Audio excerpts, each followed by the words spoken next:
Saudara Menteri Hukum Supratman Andi Aktas membuka pelatihan paralegal Muslimat Nahdlatul Ulama yang nantinya akan diikuti dengan pembentukan lebih dari 1.000 pos bantuan hukum di desa dan kelurahan di seluruh Indonesia.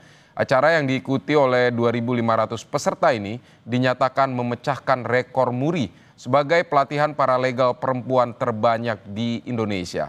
Lebih lengkapnya akan disampaikan jurnalis Kompas TV Veriska Immanuel dan juru kamera Rahmawati. Saudara, hari ini Muslimat NU menggelar kick-off pelatihan paralegal yang dibuka langsung oleh Menteri Hukum Supratman Andi Aktas. Hal yang menarik dari pembukaan pelatihan paralegal ini adalah pelatihan ini mencetak rekor dengan peserta perempuan terbanyak se-Indonesia. Pada pembukaan tadi, dihadiri sebanyak 150 orang yang hadir secara langsung dan sebanyak 2.500 orang yang hadir secara daring. Pelatihan paralegal ini dibagi menjadi 5 batch. Di antaranya dalam satu batch itu terdiri dari 500 orang.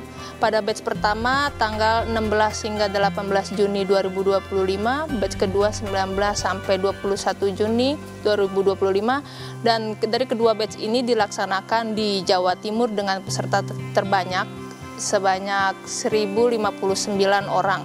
Pada batch ketiga tanggal 23 hingga 25 Juni di Jawa Tengah, batch keempat tanggal 26 hingga 28 Juni 2025, dan batch kelima 30 Juni hingga 2 Juli yang tersebar di beberapa provinsi di Indonesia. Ini proses yang hari ini sesungguhnya menjadi kebutuhan masyarakat, terutama di lini paling bawah.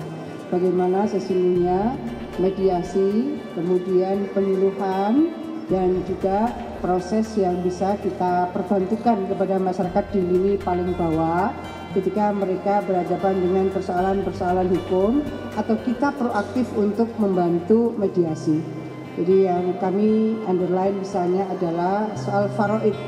Faraid itu ilmu berbagi warisan.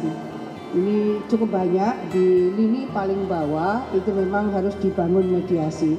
Tidak hanya kepakaran di bidang ilmu fikih, hukum Islam, tapi juga kepakaran di bidang ilmu hukum positif, jadi paralegal terutama untuk non-litigasi.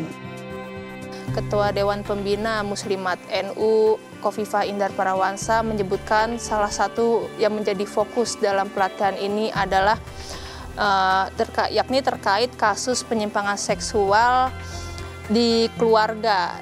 Harapannya dari pelatihan ini dapat mendorong pembentukan pos bantuan hukum di desa dan juga di kelurahan. Veriska Immanuel, Kompas TV, Jakarta.